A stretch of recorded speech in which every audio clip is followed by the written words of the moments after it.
അധ്യായം 22, 21 മുതൽ 34 വരെയുള്ള വാക്യങ്ങൾ. റൂബൻ ഗാദ് ഗോത്രങ്ങളും മനാസയുടെ അർദ്ധഗോത്രവും ഇസ്രായേൽ ഗോത്രത്തലവന്മാരോട് പറഞ്ഞു, സർവശക്തനായ ദൈവമാണ് കർത്താവ്. അതെ, സർവശക്തനായ ദൈവം തന്നെ കർത്താവ്. അവിടുന്ന് ഇതറിയുന്നു, ഇസ്രായേലും അറിയട്ടെ. കർത്താവിനോടുള്ള മത്സരത്താലോ അവിശ്വസ്തതയാലോ അവിടുത്തെ അനുഗമിക്കുന്നതിൽ നിന്ന് പിന്തിരിയുന്നതിനോ വേണ്ടിയാണ് ബലിപീഠം പണിതതെങ്കിൽ അവിടുന്ന് ഞങ്ങളെ ശിക്ഷിക്കട്ടെ.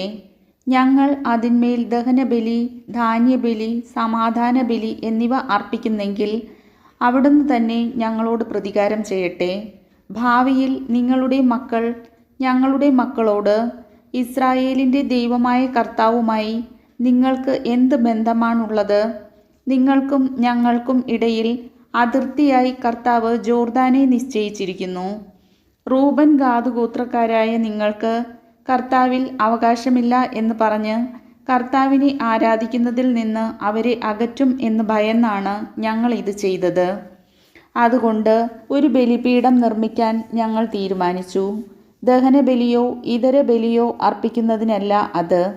പ്രത്യുത ഞങ്ങൾക്കും നിങ്ങൾക്കും മധ്യേ നമ്മുടെ പിൻതലമുറകൾക്കിടയിൽ ഒരു സാക്ഷ്യമായാണ് അത് നിർമ്മിച്ചത്.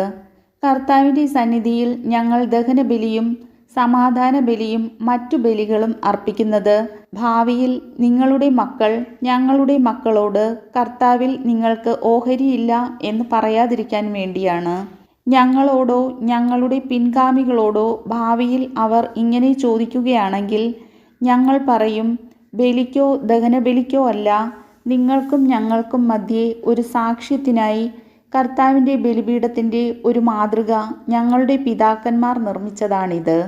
കർത്താവിൻ്റെ കൂടാരത്തിൻ്റെ മുമ്പിലുള്ള ബലിപീഠമല്ലാതെ ദഹനബലിക്കോ ധാന്യബലിക്കോ ഇതര ബലികൾക്കോ വേണ്ടി മറ്റൊരു ബലിപീഠമുണ്ടാക്കി കർത്താവിനെതിരെ മത്സരിക്കുകയും അവിടുത്തെ മാർഗങ്ങളിൽ നിന്ന് വ്യതിചലിക്കുകയും ചെയ്യാൻ ഞങ്ങൾക്ക് ഇടവരാതിരിക്കട്ടെ.